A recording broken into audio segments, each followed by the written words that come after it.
What? And I'm going to give you one opportunity because we're friends. Winner! Who gives a shit about where the ball's been? Yeah, F him. They went from loving this guy, best move ever, to hating him. I think it's the most ridiculous thing in the world. I love it because it tells you how the game was played. There's nowhere for him to go. I think there's one place. You can't do that in the national team. Those things that are absolutely insane. Successful and sexy? No. It wasn't aggravating at times? Yes. Sorry, That's not very fair. It's not about being fair. Welcome to the greatest soccer show ever.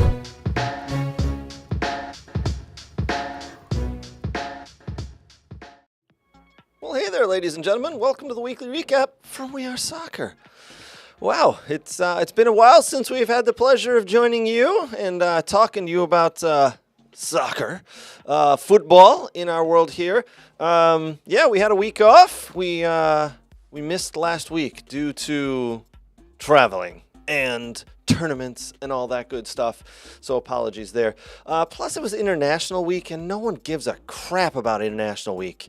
I'm sorry. I've just lost the lack of caring about international games. I just don't care. World Cup, Euros, Copa America, I'm in. I'm all in. Regular international friendlies or Nations League games, I could give a crap about that. But you know what? This weekend brought the domestic game back to us. Thank God. Premiership fired up this weekend. The Bundesliga is fired back up again. We are talking about it. We've got a lot of other things to catch up on. Thomas Tuchel, a German coach, is managing England? There's some people who are really unhappy about that. I think it's a good thing. We got a lot to get to. By the way, Pochettino, your new U.S. men's national team coach, had some games. I don't know if we got to see really what he's all about in those two games. He hasn't had much time to get there. They did have some training sessions that some of the players were talking about. That's interesting. A couple of other things we're going to get to today. Before we jump in, I do want to say a big thank you to our friends and our sponsors and partners. Our good friends, Soccer World. Thank you, Soccer World. SoccerWorld.net for all your soccer gear needs. Big thank you to Next Level Training. Dylan, Aaron, Renato, Bilal, the boys. Next Level Training, one of the best trainings around for your youth player. Big thank you to the Michigan Jaguars. I've been traveling all over the country with my Jags, my boys team. My daughter team played today. Love the Michigan Jags. Big thank you to Thomas McGee's. Listen, if you haven't gotten down to Thomas McGee's yet, get down there. It's a great soccer atmosphere here in Metro Detroit. And last but not least, a big thank you to the football doc, Dr. Zachary Atwood. If you're looking to get back on the field and get healthy, contact the football doc, Dr. Zachary Atwood. By the way, you can find all of those partners scrolling down there.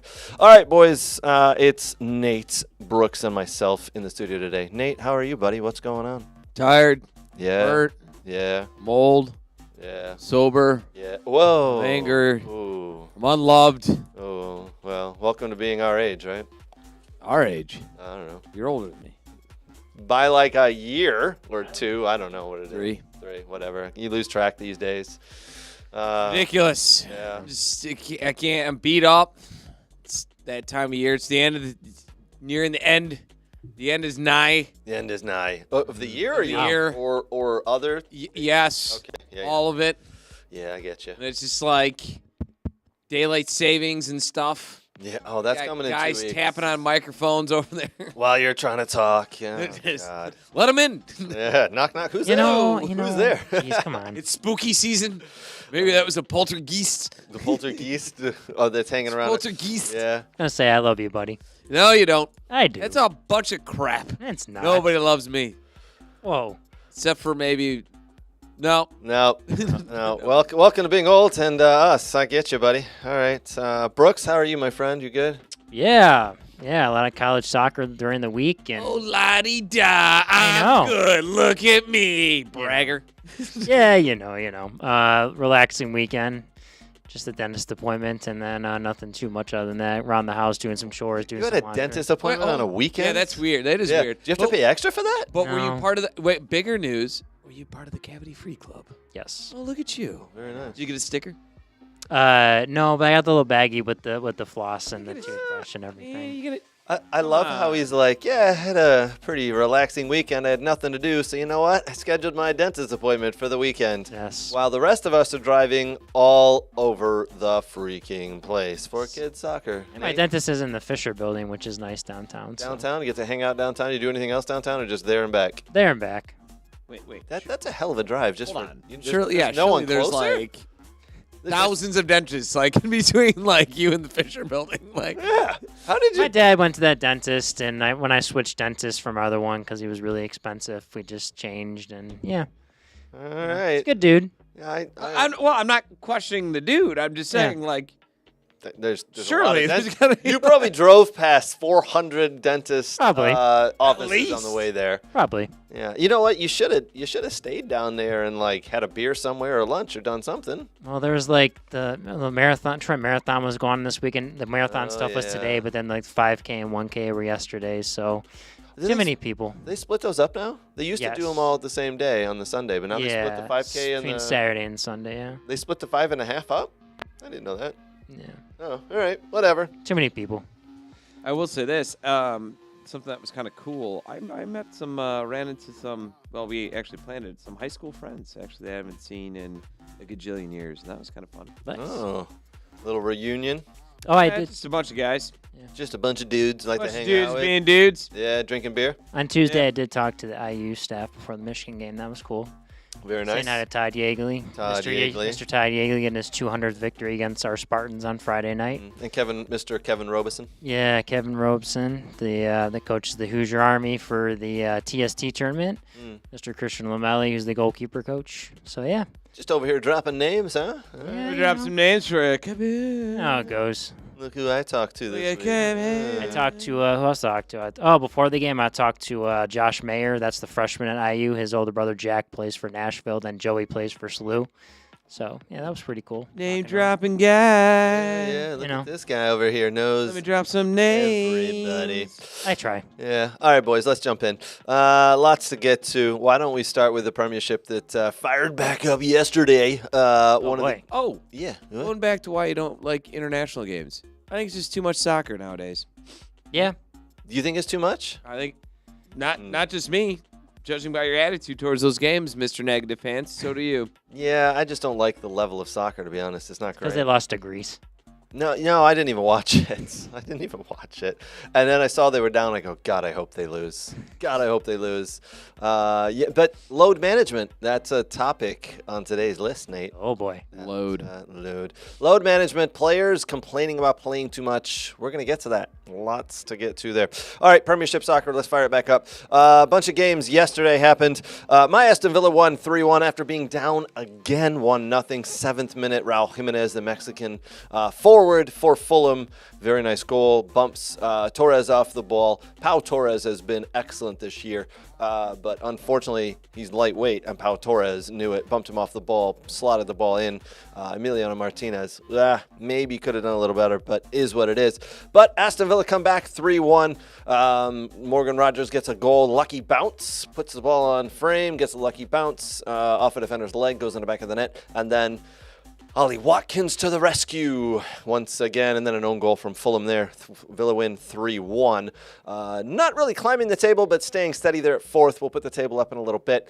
A lot of other games going on, but Aston Villa, I tell you what, the international break helped us out a little bit. It helped us get Konsa back healthy. He was on the bench. It helped us get John McGinn back healthy. He was on the bench. It helped get Leon Bailey back healthy. He started.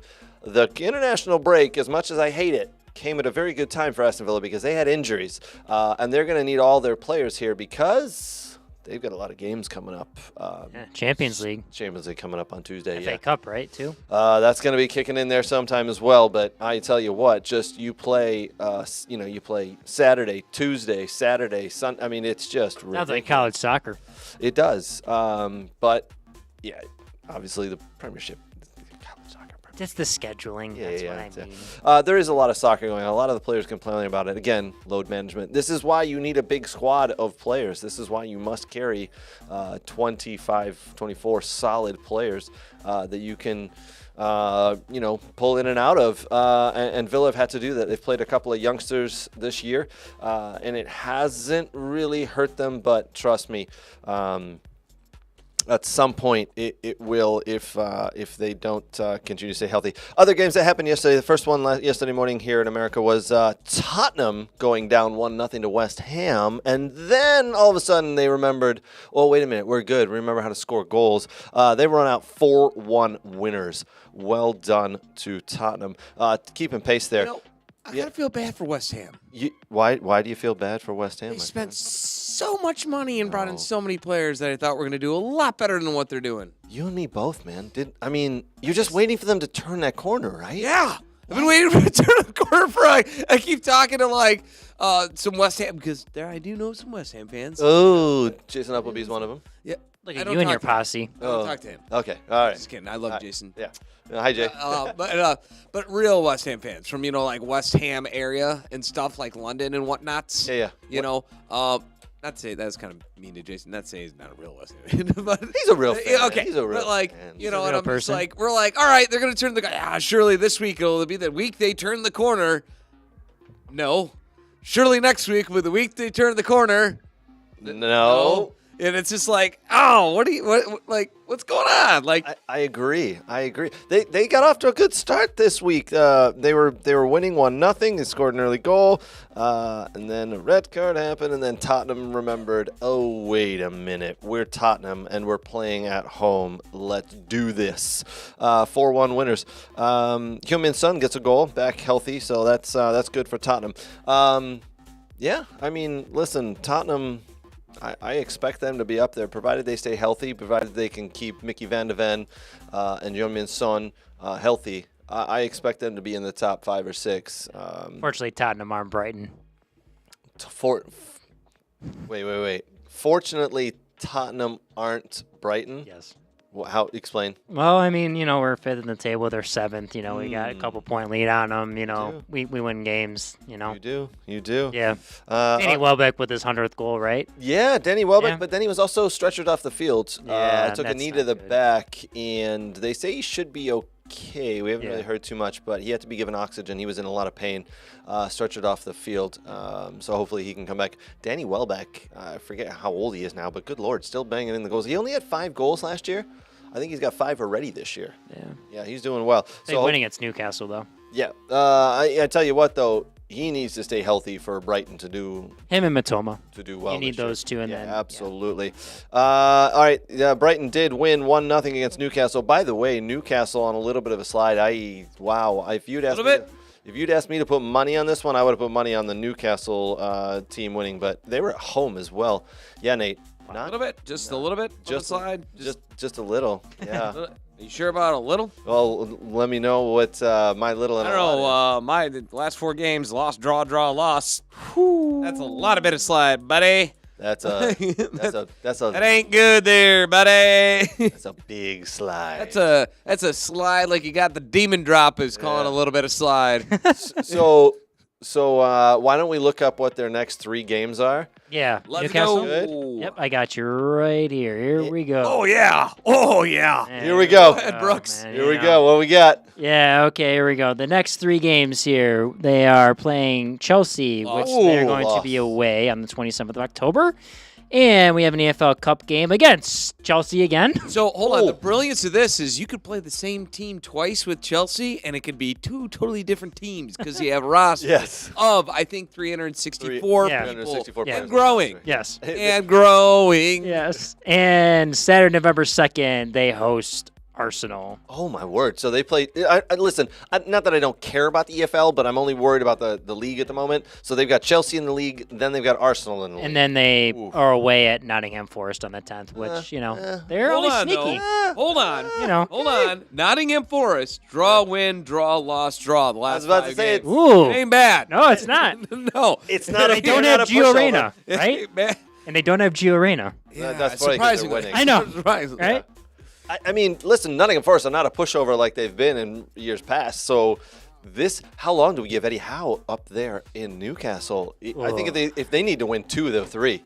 And right after Nottingham, West Ham. And maybe West Ham. Maybe. Maybe they could turn that corner. Maybe. You think by that time? Maybe. Why do we keep turning the corners? There's just more corner. Yes. I don't understand. This is a maze. What's What the going on hell? here? How do we get out of this? Yes. Yeah, all right. So, listen, Newcastle, big slide. Oh, my. Eddie Howe could find himself out hailing for a taxi cab to get out of town because, oh, my God, they've got to win 2 out of the next 3, I think. And that includes probably they got to win that EFL Cup game. Yep. All right, Newcastle, big slide. Brighton on the up there, 1-0 win. Danny Welbeck the goal in the 35th minute. Carted off, as we said. Yes, if anybody's wondering why the applause, Brooks supports Brighton Hove Albion. I thought it was for the carting off of the player. I mistimed it, Nate. I'm sorry. Ha ha! Screw you. Whoops. In your injury. Yeah. Not Wait a well minute. back. Other game that happened, Southampton 2, Leicester City 3. This is almost a 6-pointer with where those two teams are at. Yeah. By the way, Southampton were up 2-0 in this game. Oh my, up 2-0, lose 3-2. Leicester City, their second win. So they of pulled the an year. Everton? They pulled an Everton. Yeah. Yes, exactly. Southampton pulled an Everton. Southampton at home, winless, by the way. 1 draw, 7 losses for them. We'll show the table in a couple of minutes here. Ipswich at home, hosting Everton. They lose 2-0. Everton win 2-0. They're in 16th place now. They might not get relegated. Oh, my. I think that just saved Sean Dice's job, by the way. Yeah. Here's the surprising result of the Saturday, probably of the weekend, to be honest. All right. Let's be honest. Bournemouth 2, Oh, yes. Arsenal 0. Yes. Yeah. Wow. So, have you guys seen the highlight? Have you seen the game? Did you watch the Saliba red card? Did not. For me, absolutely a red card. Now, the Bournemouth player played it up a little bit. He was running. He was Saliba was the last man. He tugs him. He pulls him. He gets into his legs a little bit. I think the forward could have stayed on his feet if he'd wanted to. But why? Why stay on your feet? Because the defender, the last defender, made a silly mistake by grabbing and then getting legs caught together. So, you know what? Down he went, and off Saliba went. That's his first red card of his professional career, by the way. They are going to miss him. Arsenal, play Chelsea next without one of their best defenders. Ooh. Declan Rice actually, in an interview right after the game, said, this is ridiculous. I don't know. We've had 3 red cards this year in 8 games. Well, he was 3 red one of cards. them. He was one of them, and he said, we are not learning our lessons here. We've got to do better. We've got to fight through this. Well, you just don't kick the ball away, Yeah, You know what I mean? Like that, but, That's 2 of them. That's 2 of them. I'm just This one was saying, a little silly. I mean, even at all levels are throwing cards for that now. Even Yeah, the they youth are. in college and every other level, they're throwing cards. They're really upholding that rule. And so they should, because it's Wasted rule. time and, Yeah. yeah. So Arsenal downed 2-0 by Bournemouth. Arsenal, that's a game you'd expect them to win all day long. But you know what? Didn't happen. The other game we'll talk about from Saturday, coming from behind at Old Trafford, Manchester United. We're back, baby. 2-1. We're back. 2-1. Champions League winners this year. We got this. Maybe it's good when your you're head not- coach and assistant coach get cards. Didn't they both get carded? They did both get Nah, cards. I We're get back! screwed. We'll Yeah. talk about that, but they're not in the Champions League. What? No, they're not in the Champions Wait a minute. League. Yeah, no. I I know. It's a I new know. system, though. Yes. Yeah, yep, it is, but they're still not in it. Damn. I know. Big shock there. Damn. All right, so the big I don't want to say controversy, but they're calling it a controversy, right? Matthew DeLitt gets. Oh, Okay, sure. Go- sorry. No. go for it. You know I'm ADD, and when an idea pops I in my know. head when I was on the shitter about this, I know. like that I don't want to forget about it. Go for so it. you finish, Okay. and then I'll come back with my idea. Write it down. Yeah. Write it Hold down. on. Write it down. Shitter idea. Got it. Sitting a shitter idea. Okay, here we go. Hoop. Yeah. Hoop idea. Yeah, there you go. So, listen, Matthias de Ligt, he got his head hit. He was dripping blood. And the funny thing was the announcers, before he got not sent off, but asked to he was removed from the field by the referee because he had blood on his head. They said, I don't know how much longer he's going to be able to continue. He keeps wiping the blood off his face with his red shirt. So you can't see the blood because it's a red shirt, right? Man United, red. But you could see the blood on top of his head. The ball goes out for a corner kick, like literally the last kick of the half, and the referee spots what De Ligt and Manchester United are calling dried blood. Yeah. Okay. All right, Nate, do that again, because I said the same thing. I'm like, but it was just dripping like a minute ago. It's not fully. Anyway, Was it raining? not Was it only- raining? No. Is that why? Not only did the Come on. ref catch it, but I think the people in like the upper balconies caught it. Like, you know, So guy's kind of got a shaved head, blonde hair, and it's all dyed red and coming down his ear. Taste the blood of a Dutchman. So he gets at the referee says, listen, you've got blood on your head. You have to be removed from the field. So he removed him from the field. And then even the announcer said, well, it's the last kick of the ball, the corner kick here. So maybe he just needs to go down the tunnel and get stitched or glued or whatever, right?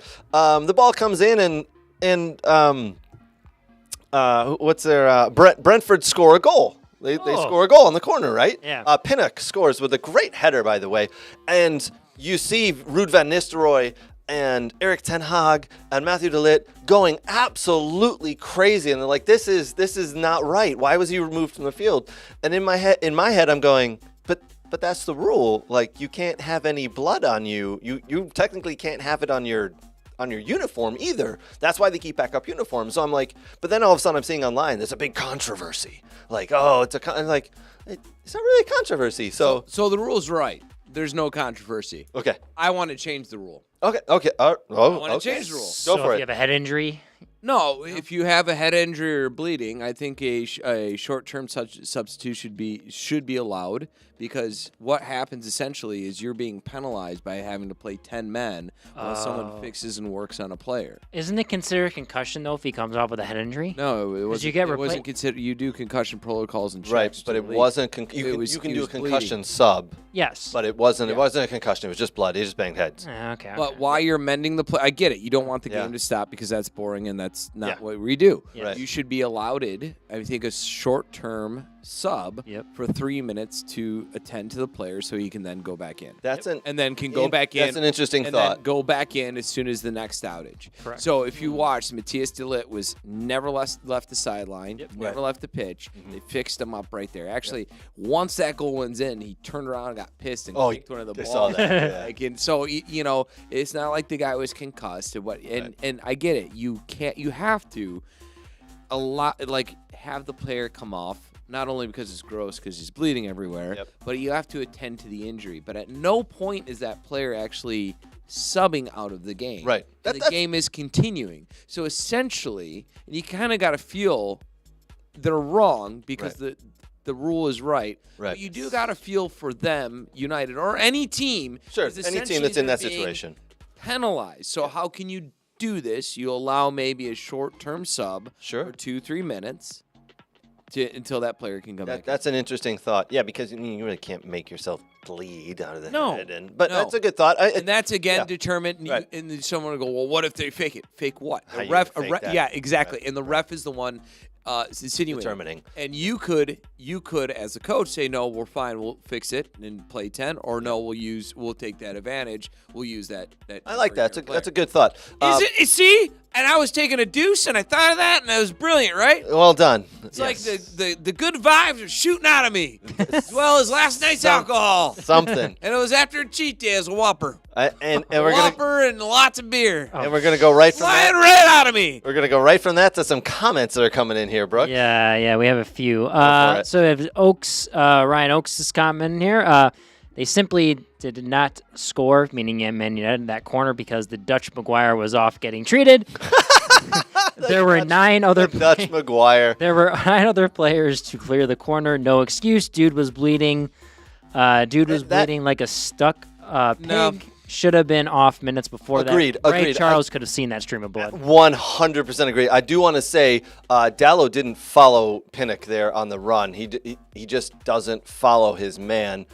So Ryan Oak there isn't wrong. Yes, There's and other then- players there to clear the ball, but Disagree. it was Dallo who was marking him. And he No. just- I disagree that you can't tell me that one of the better winning ball defenders that is 6'5", standing in the middle of your box to win that header that goes in. Sorry. Yep. All right, onwards. Next one. Especially the game he was having that night, which was a fantastic game. Sure. He was playing out of his mind, and I think he's starting to become one of the better center backs like in the league with just how he's playing. I would say he's becoming one of the better center backs. At United, better. Yeah. Okay. Oh, here we go. One more comment from Tracy Center. He was bleeding almost as fast as Man United season was losing hope. Isn't he a Villa guy? He's a Liverpool fan. Oh, Liverpool. I don't know what anyone's talking about. I thought that it was actually a really good game for him. I don't think he was saying him. I think them. Them. Sorry. United dominated this game essentially. Yeah, come the second half, they pinned him in the back. Yeah. So the notes I have for this game: Man United dominated this game. I really liked Garnacho on the left, so he could cut in on his right foot. Unfortunately, that displaces Marcus Rashford onto the right, who had a hell of a cross to Garnacho. He did. He had a very nice cross, but other than that, it was ho-hum, not the Marcus. You know what? Let's call a spade a spade. A typical Marcus Rashford performance, no matter where he plays, left, right, center. Personally, I don't think he should be a first time starter. I think agree. Diallo and Garnacho would give you better options there. Put Rashford on the bench, and sorry about your luck, kid. But that's what I had to see Højlund score. Yeah, and Højlund had I actually was more impressed with some of the layoffs and touches he had in the game than the goal, and the goal was a fantastic little chip goal. Kind of, because player coming back from an injury, it takes you some time. Mm-hmm. Seems like maybe getting back into the groove of it now. Kind of getting back into the groove, maybe we'll see. Yeah. Someone, if they could, tell me who United have. I'll in look the next that up for 3 you. Matches. Yeah. There we go. They probably have a Europa game in there somewhere as well. Here we go. All right. Thursday, October 24th, a Europa League match against the powerhouse Fenerbahce. Oh, that's right. Jose Mourinho calling. Yes. Okay, he's definitely going to want to win that one, obviously, against his former club. That could be a really tough game. That's going to be a tough one. It's in Fenerbahce, too. Well, it's in Turkey. Oh. Hold on. You go, hey, Fenerbahce, they don't have anyone. Oh, they don't. Fenerbahce are good. Yeah. Aramat, Dzeko, Kosic. Edin Dzeko's on that team. Yeah. I forgot. Hold on. Wow. It gets even better because I think they're actually decent in the Dutch league. They're not bad. Yeah. They got a Fred's on that team, former United Fred. Oh, he's gonna want to take it to United. You got some decent guys that used to play for United. Yeah. All right. Well, I tell you what, that's gonna be a great game. All right, who they got after that? After that, they have West Ham. So they're away at Fenerbahce. West Ham, by the way, West Ham could turn the corner before that. They could turn the corner again. They're good. You never know. You never know. You never know. This could be the game. Yeah. I'm going to guess that's at West Ham. It's at West Yes, Ham. it is. Yeah, because Man United were home this weekend. Okay, so Fenerbahce away at West Ham then. Yes. Okay. Well, they could turn the corner. Where they could turn the corner. And then EFL Cup game home against Leicester City on the 30th of October. Okay, so an EFL Cup game against a fellow Premiership team. Yes. Okay. Ooh, okay. And then Sunday, November 3rd, they're home against Chelsea. Which, who knows, with Wow. the 452 players that Chelsea They could pick the wrong ones. They on could that pick day. the wrong one. Yes, and you shit on them. Yes. I like it. There's hope. Yeah. Oh, and then they play a Greek team that nobody knows how to pronounce in the Europa. Is that Oh, well. Panathinaikos? Sure. No, it's Piokutokopitokos. Oh, fair enough. Oh, I love that team. What are you talking about? I got their scarf at home. Yeah.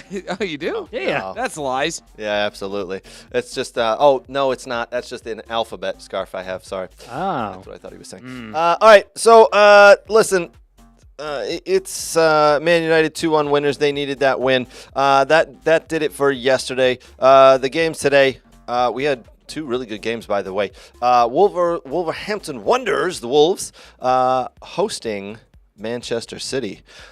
All right, so I thought they always played them tough. they do. They always do. Manchester City waited till the absolute last minute on this. Now, I'm hearing, I'm reading that, again, controversy.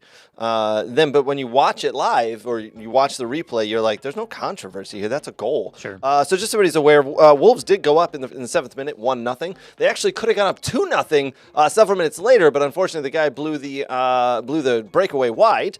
Could have been 2-0 Wolves. Then Gvardiol scores a hell of a goal from outside of the box, puts that thing in the top shelf, far side. And then 95th minute, almost the last kick of pretty much the last kick of the game, corner kick comes in.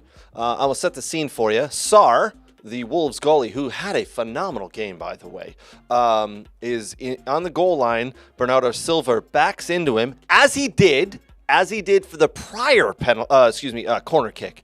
Bernardo Silva backs into him. Sarr pushes him away. As he pushes him away, the ball's flighted in. It's headed by Stones, pretty much right over the Wolves goalie, Sarr. So the big controversy, as they're calling it, is that Bernardo Silva is in the line of sight of the goalie. Oh, that's a horrible. But I mean, listen. Line of sight, my ass. Oh, like, here's the ball coming, and Bernardo Silva's over here. By the way, and you see Jack Grealish do this when he's talking to the referee. He goes, Bernardo Silva? Yeah. I mean, he's so down here. smaller than him. He's so small. Yeah. But he's so small, he even crouches down. There's no controversy. 2-1 win. The funny thing was, the way that the Man City players acted when the referee went over, he looked at the VAR and he goes, Did they all laugh? No, he goes, oh, yeah, that's a goal. So he did that. He blew the whistle for goal. They cheering like they won the freaking Premiership. They're jumping up and down, and I mean they really wanted to win this game. It was I just thought it was funny, but a good game, entertaining game. Nice. That was one of the games today. The last game was the big game. Was Liverpool versus Chelsea. Ooh. Yeah, this is a pretty good game. Got a little ticky-tacky in the second half, in my opinion, but overall, very good game. Cole Palmer held below standard, I think. Liverpool did a really nice job. But I will say, at Anfield, this game was Chelsea, for me, with a better team. I think Chelsea could have, if they'd been a little bit more clinical, could have taken this game and really won. Liverpool, though, 2-1 win. Top of the league. Arne Slot got the team playing well. He's got everybody, as many as he can, healthy. They look good. They're playing with a backup keeper, though, Kelleher. Allison's still out injured. Tell you what, those Liverpool fans should be happy right now because their team looks solid. Do you want to read out their next matches? Yeah, I would love to know Liverpool's next matches. I know the next Chelsea match. That is next week's game of the week. Yes. Chelsea-Arsenal. Yes. But yeah, who's Liverpool got coming up? Would love to know. Champions League at RB Leipzig. Ooh, okay. All right. 23rd. Okay. And then they are at Arsenal on the 27th of October. And so hold on. Let's go back real quick. Yeah. Leipzig and Arsenal in the span of 4 days, is it? Yeah, and then 3 days later you got to go play a tough team over in Brighton at Brighton. For EFL Cup. That's EFL, but and then the November 2nd, it's Brighton goes to Liverpool. Oh my God! Another one where the two teams play against each other within 5 days of each other. Yes. Oh my! And then another Champions League match on November 5th, where Liverpool home to Leverkusen, which is not easy. Oh my gosh! And then they have your Villa travel to Liverpool on November 9th. Liverpool will have a tough 2-week stretch here. Yes. Hopefully they don't have any injuries during that span either. I'm hoping they have a lot of injuries during that span. Oh, yes. I know you are. Yes. I need my Villa to pick up points. All right. Yeah. I mean, listen, that's a tough stretch of games there. All right. So that's our Premiership. Let's put up the table real quick as we wrap up this little segment. There is your table. As we said, Liverpool leading the way on 21 points. Man City right behind them on 20. Then you've got Arsenal third, 17. Villa fourth in 17. Only getting back one spot there. Would you like an applause for your Villa? Yeah. I think they deserve it. There you go. Thank you. Only out of third by goal difference. Then you're Brighton, by the way. Yeah. 2 points out of fourth. They're in fifth. Chelsea in sixth. Tottenham seventh. Newcastle, even with that big slide, in eighth. Then you got Fulham and Bournemouth. Man United. There you go, Nate. You get an applause too. We're back. You're back, baby. It's turning the corner time. All right, Nate. You'd asked the question in one of our group chats earlier. Why don't we? Who's going to win the first game? Ipswich, Crystal Palace, Southampton, or Wolves? My God, that's... So Everton was technically, when we had this going, they were the first one to win. Now it's these bottom four. Yeah, Everton won, so they've got 2 wins. They're the first one, but Ipswich, Crystal Palace, Southampton, and Wolves don't have a win. Southampton and Wolves, they're 1-7. Anybody willing to bet that they remain in the Premiership? Are they going to remain in the Premiership? They've got 1 point. It's going to be tough. Were you the one who predicted them going out? Ooh, that's a good question. You did. I Is think. our sheets right Oh, there? they do. Hold on. Let me step off screen. Let Yeah. me see. Yeah. And Wise off screen, we'd like to remind you that this off You can take it off You can take it off and just read it. This off screen. Because I think everyone wants to know. Don't rip it. This off screen. You can bring your microphone. Jesus with you, Christ! too. Every time I'm trying to give a talk over here, you decide to chime in. My God, man!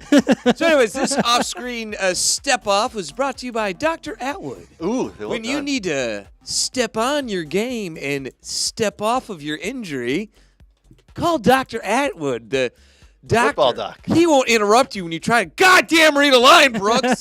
We call that pulling a Nate. Yes. Okay. I know. Just kidding. All right. So, yeah, this is our predictions. My prediction was Bournemouth, Southampton, and Ipswich getting relegated. So Ipswich definitely going. Southampton could be as well, right? Bournemouth doing very well. Brooks, you had Everton, Nottingham Forest, and Southampton. Yes. Danny had Everton, Nottingham Forest, and Southampton, same as you. Yes. And Nate had Nottingham Forest, Ipswich, and Southampton. There's a real...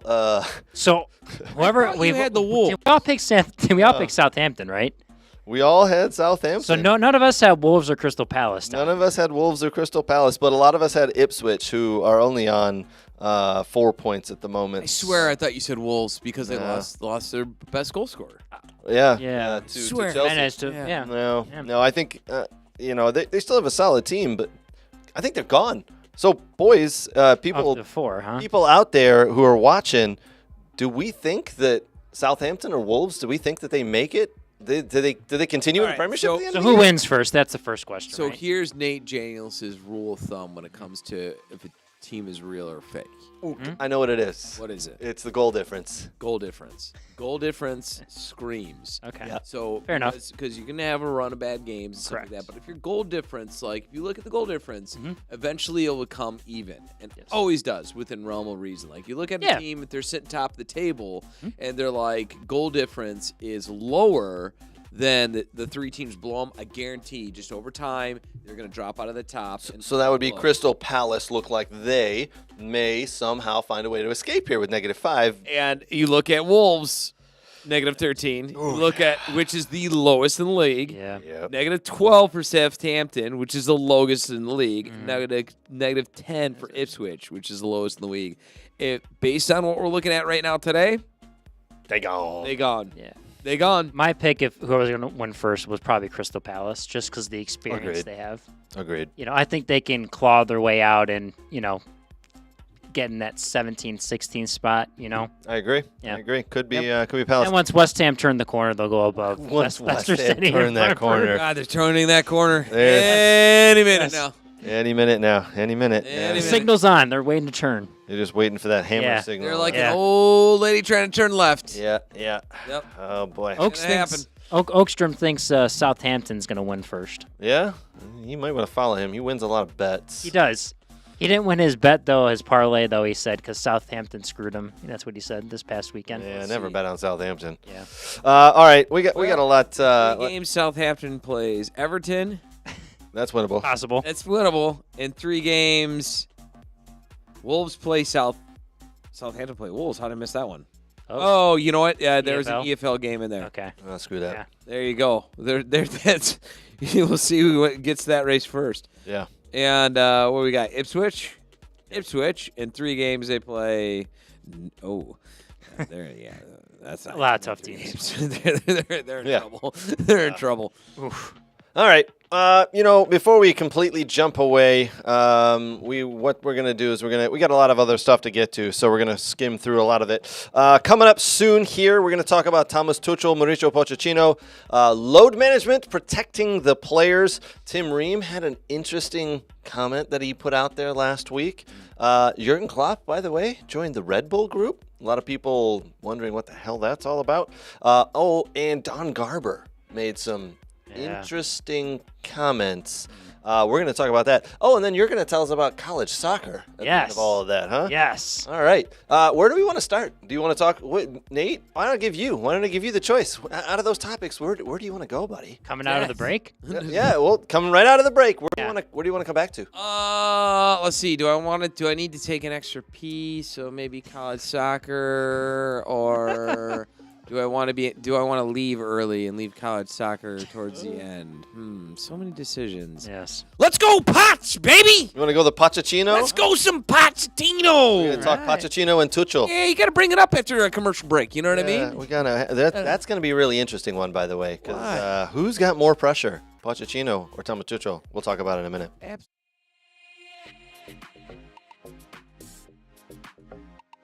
Hi, Brooks. We're at our favorite store, Soccer World in Rochester. We're just going to do some light shopping. Nothing big.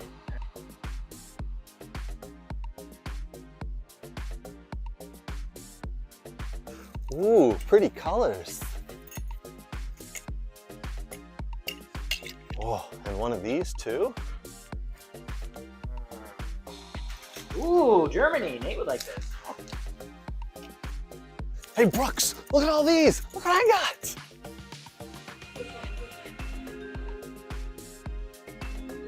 South America. Ooh.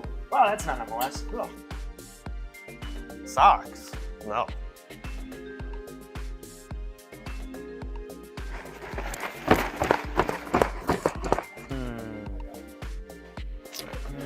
Ooh, a ball pump.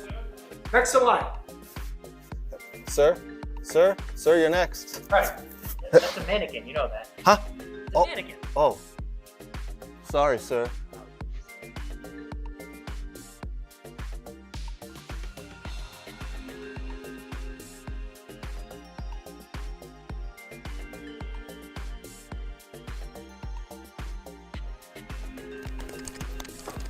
Fuck, what are you doing? Nothing. Huh? All right, before we jump into Pochettino versus Tuchel and the pressure that's on both of them, by the way, there was a team here in Detroit who had a huge win this weekend. Yeah, the Detroit Lions, baby. Let's go! No. No, the other football team. Detroit City FC. I think you're actually wearing their shirt. Huh? You're wearing their shirt. Shit. You are. I thought you wanted to segue to the Detroit Lions because, you got Aston Villa has a lion and you three lions all day long. You missed the path. Oh, that's my bad. Yeah.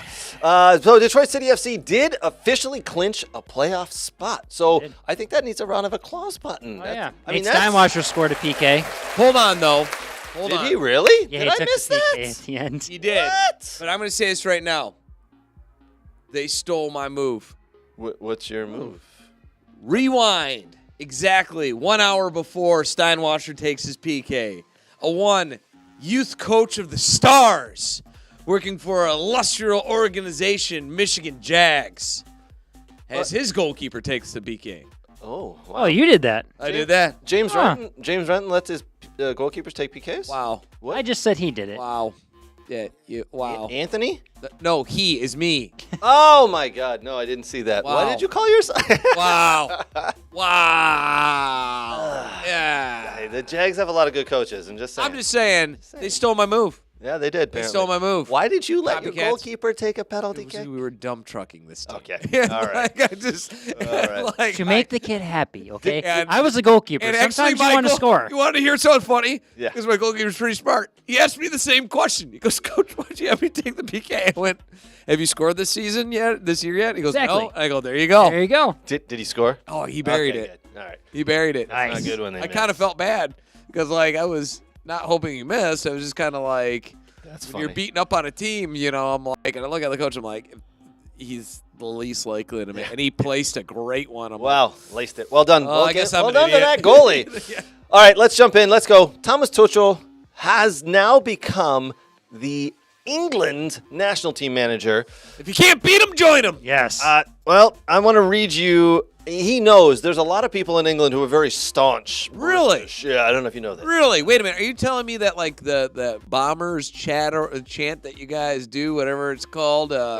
Yeah. Yeah, it's That anti-German jet Yeah. based off World War II. they Staunch. love that. You English are very not very emotional. I mean, he Stiff kind of upper lip he and all kind of that, fits. yeah. He kind of fits right in there, does. being not very emotional. But there's a lot of people right now who are very upset because they think the England national team should be managed by an Englishman. Oh my gosh! Hold on. I know. I know. Wait a minute. Go Hold on. on. I got to rewind back to the like every international major tournament where you and other English people get pissed off at me Yes. because I go, you guys are kind of arrogant. Why would you think we're arrogant? I don't know. When you say only your nationality can coach your national team, I didn't say They this. only I'm not understand saying the you. players. A lot of people are saying it. Not a lot of people. Some goddamn prominent people. Jamie Carragher. Yes. Yeah, A bunch let of me the pull other that up. pundits. He's crazy. Well, I half think he does it for the clicks. Hold on. Yeah. Right. I think he's a public figure. I think it's embarrassing from an English point of view that we have a foreign manager, Jamie Carragher. Oh, geez, why does everyone think that they're just all against us? No, because you say shit like that. Exactly. Agreed. Like, I'm Exactly. sorry. English media. English media. You say shit like that. Yeah. What else is anyone else going to do? I agree. Hey, here's a newsflash. How many EPL English managers have won the English Premier League?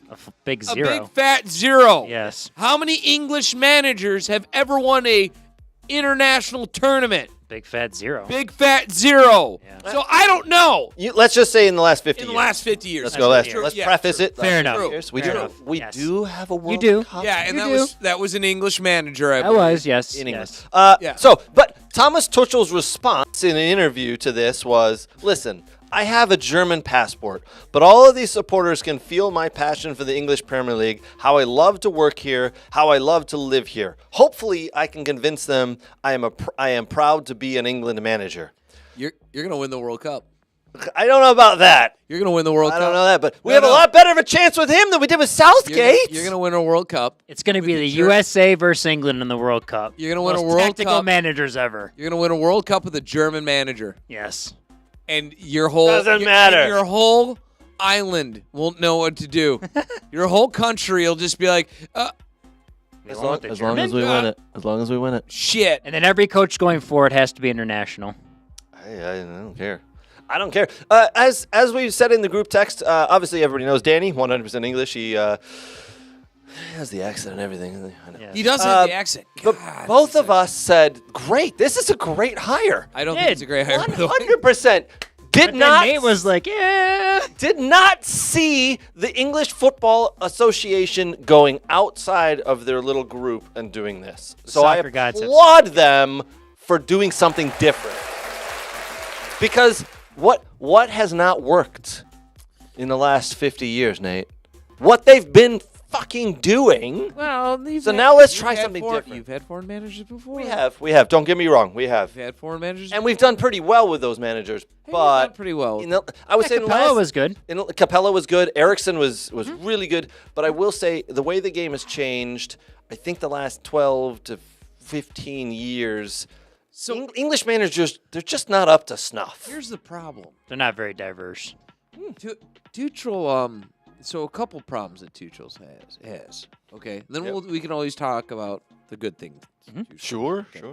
Problems that Tuchel has. Number one, he has a system, won't break from the system. Either their player fits in it or you don't. Yep. He doesn't adjust based on players. So the question is, are the players that they have, are they going to actually fit the system that he wants to run? That will time will tell. Time will tell. Because then you go, well, what system? Honestly, we don't know because he's never coached a national team before. So we shouldn't just assume. Yep. That's fair. Right. So number one. Number two is he's kind of a dick. I think that's what we want. I'm not sure how your English superstar is going to respond to a dick. Get in, do the job, or get out. I Yeah. don't care what your name is. Yeah. Do the job. There could be pushback amongst some guys, but he'll be like, I'll replace you with another guy. It's not. You have the depth to do that. Yeah, but I think you could be a dick Yeah. in club Yeah. because you can just go buy new talent. Yeah. You can't be a dick in international soccer because you can't go get new talent. You kind of gotta. Because To be fair, I'm all right with it. You know what? those Again, players gotta agree to play.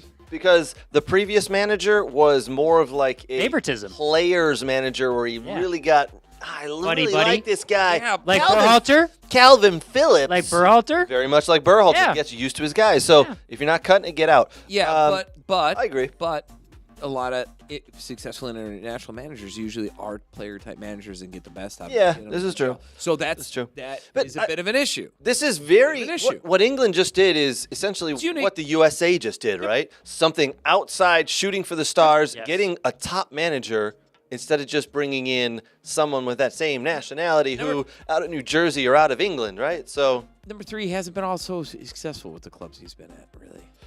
He's hit or miss. he's hit or been a little miss. bit hit or miss. I'll He's give been you hit or that. miss. Now, on the flip side, he's great in tournaments. Yeah. Yep. He's great in tournaments. You saw what he did with Chelsea. Great with Champions tournaments. League. And won it. He got the best out of that team that was not the best of the league.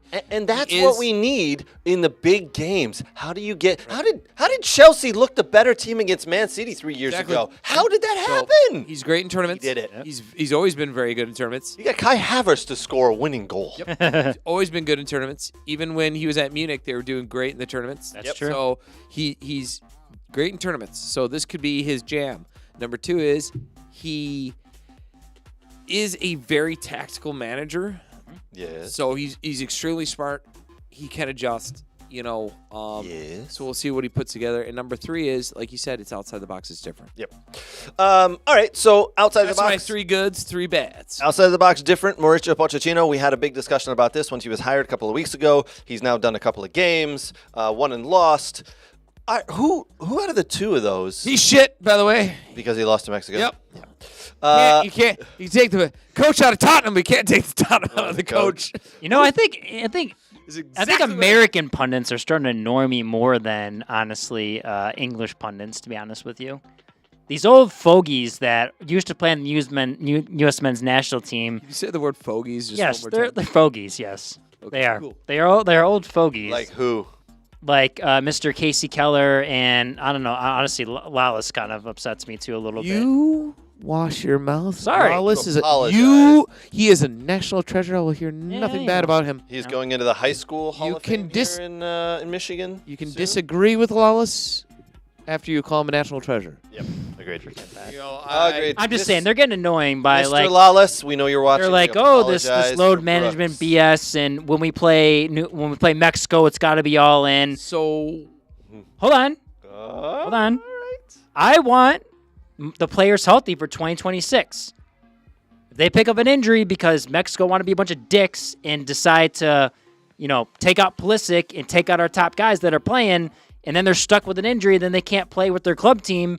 How are they gonna get prepared for the other competitions? I get And it. sometimes those injuries lag, and they take a year and a half, and all of a sudden everything's flown by, and he hasn't played much. So we need to stop this bullshit of load management. Oh, shut the hell up. Let him go back. Let him play in matches that matter. Give the guys that Pochettino has to figure out who are 15 through 8 or 12 through 18, 13 through 18. Let him figure that out. And then boom. If we're good with that 11 and then some subs, I feel like we do fine against Mexico right now. But he's got to figure out who are the guys that are giving depth for the World Cup. Okay. Sorry, go ahead. No. I apologize for trying to chime in on that beauty there. So I was saying it when we were all talking. Here's why Lawless is wrong, right? And the comment was the load management thing. And now I heard the other comment of you shouldn't have gone back. You could have stayed with the team.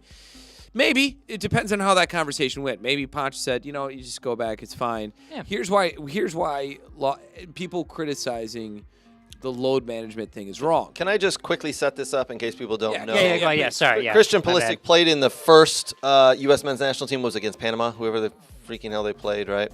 Yeah, Panama and they won, and he played okay. A couple of days later, they're due to play Mexico, which the game they lost, but he wasn't playing. He was sent back to Italy to play to train with AC Milan. So a lot of people came up and said, "Well, wait a minute, why isn't he playing? Is he injured? Is he not? Even if he's not injured, he should be with the team, in the spirit of the team, right?" And there's a lot of argument. Nate, I think that sets it up. Yep. Go So for it. here's why everyone's wrong who disagrees with that, because that probably wasn't even the coach's decision. You have a team of doctors, medical experts, and people managing things like blood oxygen levels, fatigue, wear and tear, heart rates, and all sorts of other things. And they probably said, he's fatigued. Yep. we're not playing him. Yep.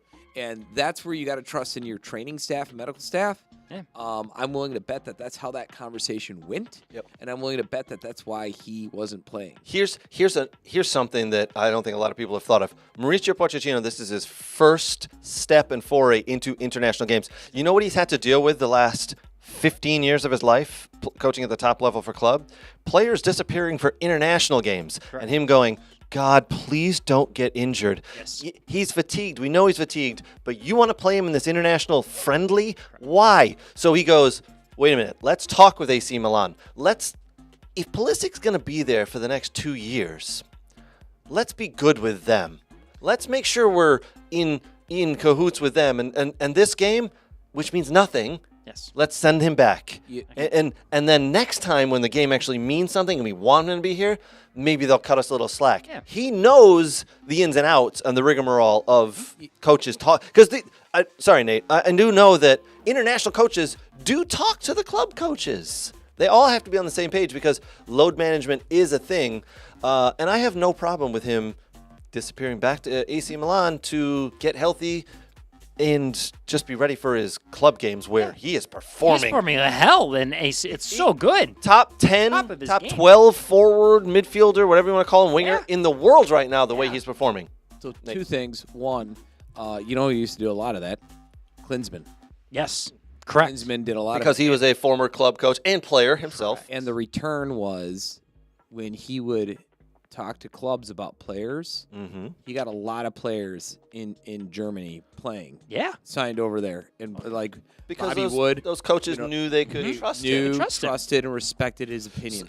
But Also, so number two is, again, I guarantee you that's why they have a staff, a training staff, that they're paying goodles and oodles of money that know a shit ton more than all of us in this room, any of us. as well as Any of us former watching. players, as well as the coach himself. Yep. And that's what I'm saying, that they're Spanish, I believe it's like Spanish, Argentinian trainer or whatever they had there, that's paid to do this, looked at whatever readings they got from him, probably off of a heart rate monitor or whatever, and said, yeah, this guy's not good to go for Mexico. Yeah. We should probably just send him back. McKennie was the same way. There were like 4 Yeah. or 5 guys they sent back, and I'm fine with that. Yep. And it goes back to what we say, Nate. Like, I love that. I wish Brandon Vasquez started this game, but I thought he was good at the end of the game. He gave him something. I saw something from him.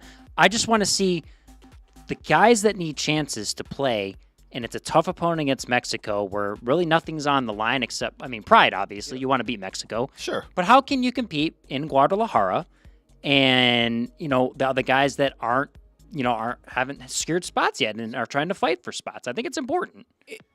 No, it's not. I'm sorry. You don't think it's important? No, this game doesn't mean shit. No, I don't care if it wins. Look. I just want to see the guys to play to see if they can perform. But that's all I care what about. I mean by that is like this idea that this is an important. It's Mexico. There are no friendly. Oh, I know. Yeah, that's ridiculous. Yeah. That's It's the absolutely biggest- ridiculous. So freaking American thing ever. It's a friendly. It doesn't matter. You know what I do in friendlies and scrimmages? Try I your don't hardest? give a crap. Exactly. I'm moving players around. I'm giving players looks. It doesn't matter. Exactly. It playing, not doesn't coaching, but matter. yes, it doesn't matter. doesn't matter. Want to Agreed. know why? It doesn't matter. Why? Well, if we lose, it doesn't matter. You can't win training, and that's what it is. It's a practice. Agreed. And I was just going to run down. Go there for was it. about 14 players that I think that we know of. Yeah. That weren't even on this roster playing. Mm-hmm. Pulisic, McKennie, Weah, Cardosa, De La Torre, Richard, Zimmerman, Padres, Maloney, Vickers, Ditz, Bello, Green, Julian Green, let's get a comeback there, and Fozzie. Reyna. I discluded him and Adams because his mom forgot to text I him this week. discluded players I don't that think they gave Ponch your number. I discluded players that aren't playing regularly. Oh, that's fair. Reyna That's and fair. Adams. Okay, that's fair. Yeah. All 14 of those guys would have been. I hate to say better, but definitely impactful Oh, yeah, for sure. for Pochettino. So, Yeah. whatever. You lost against Mexico 2-0 Exactly. with your C squad. Sweet. Big deal, right? And I just think you figure out. Listen, like Christopher Lund, I don't think is at the level. Like I think that's clear. The left back level, he's not at the level. I think Vasquez showed he can do. Morris was good. Him playing at Middlesbrough was good. Robinson was good for the time he was in to get his minutes. Obviously, he's performing well at Fulham. Scally, good off and on at times, in my opinion. So is that a position? Turner, giving him minutes where he's not getting minutes at Crystal Palace. So it was good just to see a rotation of guys in to get a chance. And I think Pochettino knew what he was doing, right? So Yeah. And that's fine. I just had a funny comment come in. So Oakstrom, who's Ryan Oakstrom, he said, as we were talking about the measurement of the vitals and all that good stuff, he says, holy shit, if we had people measuring those vitals in the MUSL, none of us would be able to play on a Sunday. Dehydrated, low blood sugar level, and probably hungover or still drunk, Ryan. Is Trust Craig me. dead? I mean, he's walking, but his vitals walking. is reading he's dead. How is he passing the test? What the hell? Oh, Craig's like, we did this in college all the time. No big deal. We got 2 teams of zombies apparently playing out there. We've all done men's Sunday morning soccer. How much did you have to drink last night? Quite a bit. All right, you want to start on the bench? Yes, please. By the way, I'm laughing at friends who ran the Detroit Marathon today because they're like, I got to get to bed at 10, can't drink a lot. I'm like, Why? you should see me run when I play 90 at 9 a.m. Would you stop drinking about 2 a.m.? Yeah, exactly. Let's go. Yeah, let's do this. All right, so out of the camp that Pochettino had, by the way, his first camp with this team came an interesting Tim Ream quote. We were out on the quote. Here we go. We were out on the training field today for 2 hours. That is the longest training session I've had in my 14 years with the national team. So tell me, is this like a little jab at the former coaches, or is this like a jab at the current coach? Like, oh, you're having us train too long. No. I think this is more of I think it's some humor, but it is mixed in with I think what Berhalter did most of the time is, all right, dynamic, get with the trainer. We're warming up. Okay, 30 minutes to stretch and everything. Be with the trainer. All right, we're going in a passing pattern or whatever. We're gonna play a little whatever, 6v6 with the neutral or whatever. He does all that shit, and then he's like, okay, now you're gonna listen to me for an hour talk because I'm gonna describe where I want you on the field and what you need to do. So you think with Berhalter? Yes, that's what it was. It was. So Yes. half warm up, half passing rondo, Yes. and then everybody sit and watch me talk. And then it was finishing drills at the end, and then there you go. That's all it was. All right. That's awesome. I think that's what it was. honestly. The only thing that throws me off is he said 14 years. Why? Oh, yeah, because he went past. So that was Klinsmann. Interesting. Klinsmann, yeah. I don't believe that. I can't believe that. Yeah. Number one. Wow. And I can't. And they're not because I love. Maybe he was just guessing. I can believe I can believe Bruce Arena, maybe Bob Bradley, but Berhalter and Arena, I can believe that. They have to hear himself talk. But no way with Klinsmann, because Klinsmann was a big we're gonna be the fittest team. He got guys in hyperbolic chambers and stuff, getting ready to go. If you didn't pass the beep test with Klinsmann, also Tim Ream wasn't a part of the Klinsmann that I remember. I don't remember, to be honest. I don't remember Ream playing a game. Maybe it was just a Gold Cup or something. It wasn't. Nothing critical. John Brooks was his left center. Right. Back. Yes. Right. And so that's where it was that's what threw me off. And maybe he just said 14, so he wasn't singling a guy out. You know what I mean? But that's where it kind of lost me. I'm like, there's no way Klinsmann, who also coached the German national team, had slack off practice. Exactly. Well, that's interesting, right? All right, we got a couple of other things we're going to get to. We got an interesting question who just came in on YouTube. We'll read that off. We're gonna do a quick rundown of the Bundesliga happenings this past weekend. Then we've got some MLS talk. By the way, the brackets are out. We're going to tell you who's doing what. And Brooks reminded me there's a 3-game playoff. What the hell? I cannot remember that they did this. 3-game playoff. I forgot about that too. Until I read that, and I went, "What the?" So freaking. The American. third is always if needed, right? Correct. Yes. It's like a baseball series. Yeah, it's because like it's baseball. But hey, according to Dan Garber, this is the new way of doing things around the Playoffs. world. Well, we're playoffs. What? We're gonna come back and talk about MLS, Bundesliga, and one or two other little things we're gonna finish up with. So join us as we answer that question that just came in about Inter Miami on the YouTube channel. Be right back. I'm Craig Hearn. Today, I'm here with the football doc, Dr. Zachary Atwood. He's going to show me some simple exercises and stretches to do before my soccer games. Because to be honest, I'm getting a little older and I need to be better prepared for these games. All right, he's got some stuff he's going to show us. Let's jump in. What's up, guys? Dr. Zach here with Craig. We're going through a dynamic warm-up here. Super important, especially in this age group as we get older. A lot of guys that I see, they go right from their car and straight to the field without any warm-up. We want to make sure that we're getting the body warm, we're getting loose, we get the heart rate up so that we can help reduce injuries. All right, guys, so I've got Craig currently doing some grass sweeps. He's doing a Frankenstein stretch, and he's also going through some pogos right now. Whoa, Craig, what the hell? Yep, sorry, Doc. All this newfangled dynamic warm-up, this and that. What was wrong with my old warm-up? Oh, yeah, the doc was right. Definitely need the new warm-up. Oh, good Lord.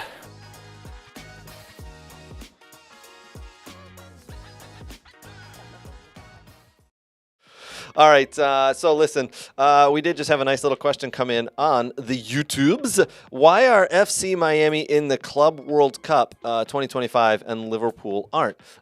We believe, by the way, this is Gianni Infantino, who was here in the USA talking and kind of just spouting off, apparently. We think it has to do with League Cup winners or league winners.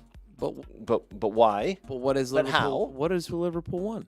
Liverpool haven't won the league, so that's why they wouldn't be in it, right? They're not. They're still playing, and MLS is done, and they Right. won the supporter shield. Right. So I'm on the website, the FIFA website right now. So They got a website? they do. No, nice. I know. can it's they, talking can they about the- afford that? Afford one of those expensive websites? Apparently. Is it corrupt? So- Who said that? It's weird. It looks like people back from competitions that they won even in 2020 and 2021 and 2022, like they qualified, like Chelsea's in, Real Madrid, Man City. Chelsea's in? Yeah, from their Champions League win in 2020, 2021. What the? I know. This is Freaking out. what the website says. Which teams have qualified So for the you're FIFA Club World Stuttgart's Cup? in now since they won in 2012. Yeah, The Bundesliga. in tell me this is a money grab without telling me it's a money Oh, grab. Chelsea. Inter already. Miami is the host nation slot. That's Oh, why yeah. they got it. Oh, and that's how all the comments have come about. Hopefully they have the turf ready because Yeah. Copa America was a disaster. Yeah. They need to lay the turf down 6 weeks before, not 2 days before. So there's two teams from the USA, Inter Miami, and then the Sounders won are qualified because of the 2022 CONCACAF Champions Cup. So And just then, yeah. they're just randomly picking competitions to put people in. I guess. I mean, listen, they're hosting this in America, so why wouldn't you bring Bayern Munich, PSG, Inter Milan, Porto, Benfica, Dortmund, Juventus, Atletico Madrid? Stuttgart. And Stuttgart from the 2012 Bundesliga. And Aston Villa. Because Yeah. because yes, we finished 4th last year. Yeah. I mean, River Plate, Boca. I mean, you don't want Auckland City from New Zealand. You know, I mean, come on now. I mean, I could probably make that team. FC Salzburg from. Anyway. All right. So, well, yeah, that's interesting. From Salzburg. You From can Salzburg. finish Yeah, from that. Salzburg. FC Salzburg. Where the hell are they Salzburg. from? I don't know where that is. Salzburg, Brooks. Yeah. Oh. All right. Well, that's going to lead us into a little bit of MLS chat. Why don't we, Brooks? There's a lot that's happened in the MLS in the last couple of weeks. By the way, D-Day, right? Decision Day Yeah. was yesterday. Yes, it was. We now know the bracket for the MLF playoffs. Yes. Playoffs. Mm. Playoffs. I hate all this. Oh, by the way, there's more to come. There's a 3-game playoff where the 3rd game is maybe needed, maybe not needed. I don't know who's going to hit a home run in that series, but, maybe someone will hit a walk-off home run. It's just like Americans. I don't want you to do the tie. You got to win. Multiple games. Yeah. Not just a home game or home and away. I don't but- understand points. You do it in hockey and in baseball. But And actually in the NFL now, too. So this is yeah. true. Oh, my God. I mean, I'll quickly run to the tables, and then we can go. Do you want me to put the tables up? Yes, as we Put do? the All right, tables! here we go. Yes, We're going to take the bracket down. Brooks! We got to get take the bracket. tables. tables? Yeah, Greg's got yeah. the tables. I got the table. There's your Eastern Conference table. That's how they finished up, and your Yeah. Supporter Shield winners officially are Inter Miami. Yes. No. So Danny, of our choice, Danny won that for our predictions. He predicted them to finish first, and they did. Yes. Congratulations. So there's a little in the Eastern Conference. There were games that needed to be won in order to make the playoffs, and DC United and Philadelphia did not make that, and they fall below the playoff line. Kai Wagner extremely upset with how the Union played down the stretch. when if they just won a few games, they would have qualified for playoffs, and he was saying how unacceptable it was. So I'm curious how Philadelphia changes some stuff up in the offseason. Nashville beating Chicago 3-0 for the Fire, and newly appointed sporting director, head coach Berhalter, have a nice rebuild this offseason. So they finished dead last with 30 points. Entering in the 8th and 9th spot, Montreal and Atlanta make it. Good stuff for Montreal. Wasn't sure how the season was going after start off a little slow. So obviously the 1 seed is Miami, and the 2 seed is Columbus. FC Cincy finishing 3rd. Orlando City, Charlotte, NYCFC, both New York teams make it. Red Bull in 7th, and then Montreal and Atlanta. So, yes. That rounds out the Eastern Conference. Here comes your Western Conference. Yes, so the Western Conference. This went down to a goal last night, a penalty kick, didn't it? It did, For LA and LA Galaxy would have secured the 1 spot, but LAFC on the last day making a comeback and getting the 1 seed. So we'll see how that when we show the playoff bracket there. Playoffs. I know, right? RSL doing well, finishing in 3rd. Seattle starting the season off slow, but finishing strong. Houston making it. Minnesota United, who I thought was going to finish at the bottom, finished in 6th. Colorado Rapids. Wow. From We did the not. bottom last year We did to not the see that 7th coming. seed. Good stuff for them. Yeah. Vancouver and Portland. Funny about this game, the 8-9 game, is Vancouver's supposed to host, but there is I don't know if there's a concert or a monster truck rally being put Oh at BC my Place. God, that is the most MLS thing I've Yes. ever heard. There's a monster So- truck rally going on. So BC Place cannot host, so Portland will host the game, but Portland will be the away game in Hold their on. own stadium. I gotta show Nate doing Yes. oh my, yeah, that's how we all feel right now. Like, oh my God. Yes. Oh my God. Yes, so there's the 8-9 match there. Got a real important game on Saturday. No, you don't. We got the monster truck rally. Yeah, and it like sold like 57 tickets, so sorry about your luck. San Jose needing a lot of restructuring. We'll see what they do in the offseason.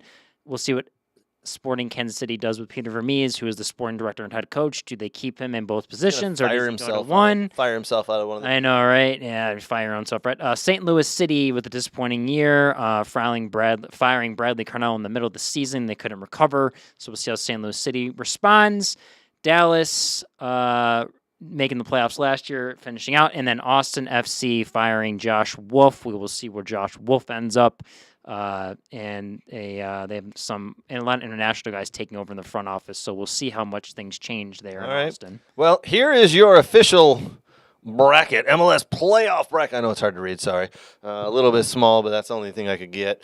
All right, so, Brooks, there's your wild card game on each side, as you called it. Vancouver versus Portland on the west, and on the east, you've got Montreal versus Atlanta. Yeah. Yes. Best of 3. Oh, yes. God. I know, right? Well, that's the next round. I That's the next know. round, so, I just, yeah. I think. Why do we do this? Why? Why do just 2 games? Just 2 games, home and That's away. that's even too much. What's wrong with penalty kicks? What? Not even that. Well, you'd still end up going to penalty kicks if it was 1-1 and you'd go to draw. Remember when everyone thought this was a great idea and it just wasn't? No, it's not a good idea. No, it's just too many stupid. games. Yeah. So just quickly with the playoffs, I think Portland's got the chance to squeak it out since they're at home, and that's kind of a disadvantage for Vancouver. And then that Montreal-Atlanta game should be interesting. Atlanta going through some changes in the front office there as well. So we'll see how they finish and if they can make it further into the playoffs. But some of these matchups here, Seattle-Houston will be an interesting one. LA, Colorado, that should be quite a battle since Colorado's really battled the whole entire year, and LA and the Galaxy have sat on top. Columbus, Red Bull, that's always a tough one. Red Bull is always a tough out. And then FC Cincy and NYC. Go! Yeah, I think they'll be good, but hopefully, the baseball playing at the baseball stadium isn't a disadvantage for them. I think they'll be fine though. Who we putting money on, boys? win it Miami, all? Cincinnati. Who we doing To win it all? to win it all? I'm gonna stick with my pick that I picked at the beginning of the year. Columbus Crew, baby. You picked the Crew. I think I had Cincinnati. Nate, you had Cincinnati, I'm and riding and dying to that. Danny had Miami. So there is your MLS playoffs. Playoffs? I cannot believe we're talking about playoffs. All right, here is a quote that the commissioner of the MLS gave this week. This is Don Garber, and I quote, I think in the MLS, we have a model that has driven our success, and I think if that model was adopted around the world, football would be in much, much better shape. So you want everybody to jump on the franchise bandwagon, huh? Yeah, that's not going to work. And the playoffs. And the playoffs. A 3-game series in the playoffs. All right, boys. I like the playoffs idea. I just don't like the They didn't say franchise. You though. didn't, but it's the model. That's their model, Oh, right? yeah. Their franchise Franchise model I don't care about. No up and down, no pro rel. Yeah. So, I mean... I think playoffs make things interesting because it's one game, winner take all. No, it's 3 games. Yeah, 3 games. Okay, not... Okay, in this world, this crazy MLS playoff world, I like the one that was 2 years ago Hold where they on. switched to one elimination game. He didn't say the model 2 years ago. He said the model Current. today. Oh, well, then he's wrong for both. Then. the model that's right now. I like the NCAA tournament, NCAA model, that tourney where it's like one game and you're done. I like Yeah, that. I like can think that of various different models. Okay, Brooks, that's not what was said. I He said know. the I don't like- the model now.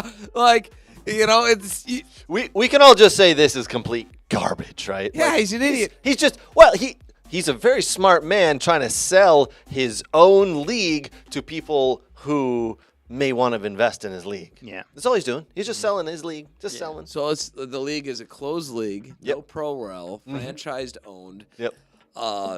Equal money distributed around, salary capped. And they can change the playoff rules and Salary amount of cap. games every other year. Yep. Pretty much. Salary capped, Yeah. playoff. And it's usually in the middle of the season. Salary cap, which the league actually runs and maintains and determines. Yep. Some weird like player what was it, GAM money or whatever we're Yeah. calling Gam it. and Tam? No one understands the GAM money, whatever that is. You know, Oh, that's Monopoly money. Yeah, It's MLS Monopoly money. that's what I just said. But if you hit free parking, you don't get any more. And then what else we got? We got a non-public aired games that are on a closed streaming network. So did you see the comments, though, I saw on social media that possibly they may be getting rid of Apple and moving to another thing because someone may want more money for broadcast rights for MLS. Interesting. I did see a lot of the playoff games there were labeled as Apple free. Yes. So as long as you have an Apple subscription, you don't need the MLS subscription. So it sounds You like just they're not watch. getting a return from Apple, so I'm curious what the next move is. Yeah. So Long ago, they had MLS TV network. I This- wonder if they're going back to that. based on what you just said, Brooks, it makes a lot of sense what Don Garber just said Yes. as he's selling it for the next Netflix. TV right deal. Yes. Netflix, Maybe. Amazon, Maybe. It's Amazon? international. It could be either Fox, Netflix or Amazon. Fox Sports. They I may think want in. Netflix or Amazon. Yeah, sure. Yeah. So anyway, I think we can all just trash his quote, though, right? Yes. Like Yeah. garbage. We have a good comment from Victor, by the way, going back to that Vancouver-Portland match. He's like, I'd rather watch the monster truck rally. I mean, I went to one at Ford Field, laugh out loud, pretty fun. Oh, hey Victor, there's an MLS game on. You want to watch? No, man, I'm going to the monster truck rally. Yeah, that's the Victor I know. I mean, I would go with Victor. It's a truck rally. All right, boys. All right, Nate, we're gonna do a little Bundesliga chat time here, and Harry Kane is not your favorite person this week. There is no Bundesliga this week. We are not We canceled. We canceled it. Okay, we just canceled it Moving because Stuttgart lost to Bayern Munich. When it's late at night and nobody cares, it's Bundesliga chat time. Craig and Brooks and a sad Nate over in the corner. Crying. All right. All right, so let's Good. get it going, right? Started out the week, Dortmund versus St. Pauli, a big 2-1 win over for Dortmund. Leverkusen continue their winning streak, 2-1 over Frankfurt, which is good for them. Outside of that, no other games happened except for Leipzig that were of note. Definitely Munich didn't play. Munich didn't play, and Harry Kane didn't have Shut a up. hat trick. Shut up. So Leipzig, we had 2-0 victory over Mainz. Looked good. Simmons and Oberon had goals. They're continuing their undefeated streak, which is great because someone has to keep the pace with a one Bayern Munich that played a team that's somewhere in the Baden-Württemberg area, somewhere in the. Were they drunk? Were they drinking? Was No. Stuttgart So, go drinking? Where's Baden-Württemberg? Baden-Württemberg is the state that Stuttgart lives in. Welcome to geography lessons. Thank you. With they genius. So Yeah, yeah, a German Yeah. geography lesson. yeah, there you go. Just give it to you. Stuttgart traveled to Munich. Munich haven't lost either. They've only team that has taken points from them was Leverkusen, where they drawed. True. Yep. Also away, Leverkusen was away in Munich, where they drawed. I really do think that Stuttgart went in and tried to emulate the same model that Leverkusen did. Well, that's not a good idea. Which was just, we're going to just kind of hold the line. We're going to hold this in. We're going to play for points. And honestly, in the first half, it worked. But Stuttgart have done so well this year. Look what they did at Real Madrid. So in the first half, it worked. It did. They went in the first half 0-0, and it was quite even. But there wasn't much going on. They were stifling them, and that was it. Then Kane, 57 minute, Within 23 minutes. I'll let you finish. railed a shot well outside the 18. Kind of, I don't want to say keeper mistake. It looked savable. He dove to the right area, but it was a low shot from well out. And then after that, I think they felt they had to go forward. They started making more tactical changes to be more attacking. Then there were some janky goals that happened. The 60th minute goal that, it really just bounced around and hit Kane and went in. The 80th minute Kane goal again, it was a missed clearance where he tapped it in, and Coleman did bury a nice shot at the end to really seal it. But up until that point, it kind of was working. So you can't say it didn't.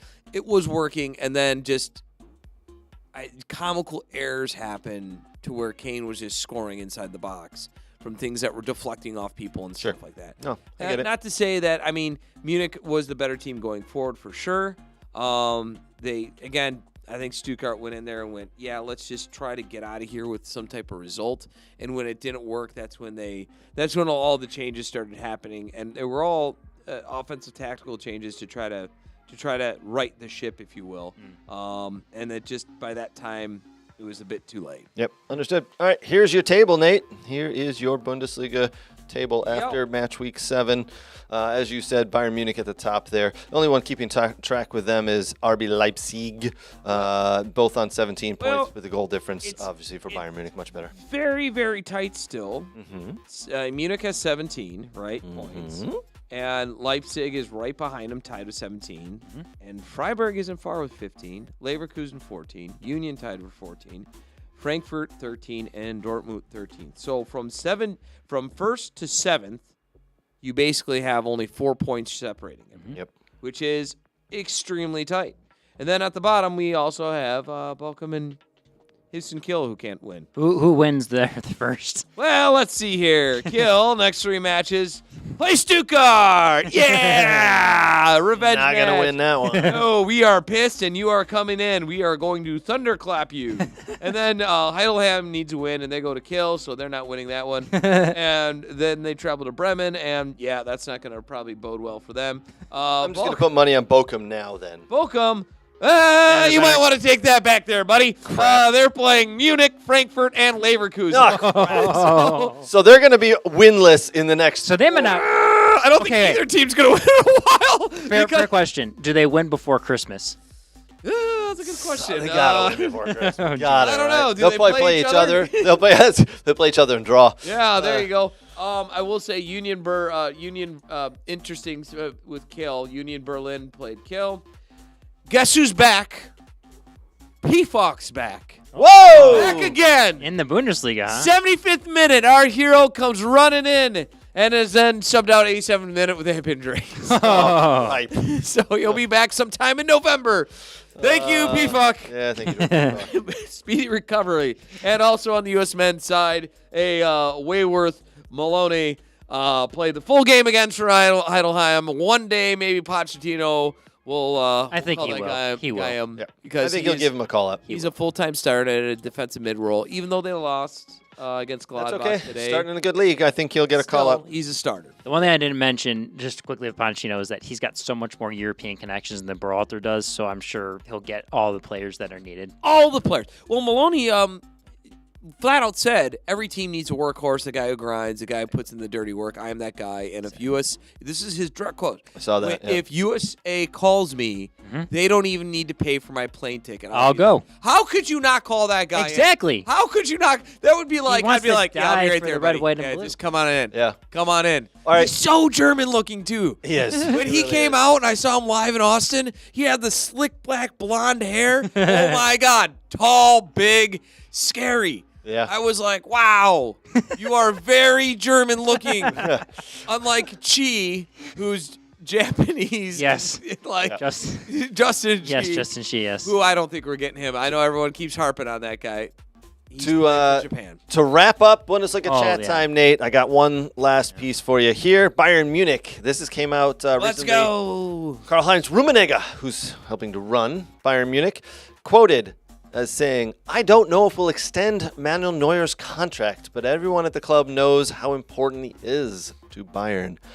I think this might be the smartest thing that's come out of that club in a long time. He, in my opinion, has been going downhill for about 2.5 years now. Well, I think they could do. It's Bayern Munich, for Christ's sakes. Go and buy any goalkeeper in the world. They would walk to your ground to play. I'm sure there's other German national team goalkeepers that want to play. I for mean, them, like Turkey, well, yeah. the yes and no, right? The current one is Ter Stegen, I think, right? Yes. So he's already at Barca.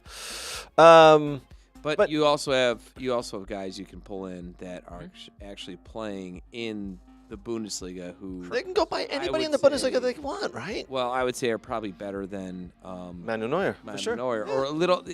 I should say better. They're doing better than Neuer, or could be better than Neuer, and have more upswing.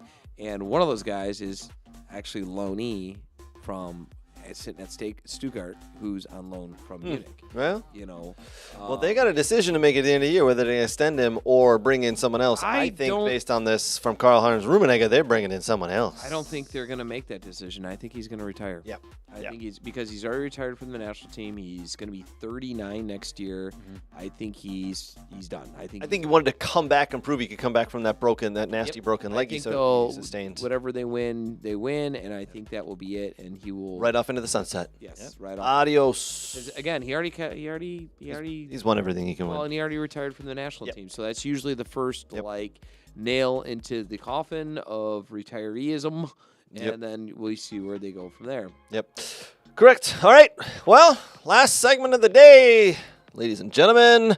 Mr. Brooks Lambier Jr. is on tap. He wants to talk about college soccer. Yeah. I like me some college soccer, Brooks. All right, buddy, what we got?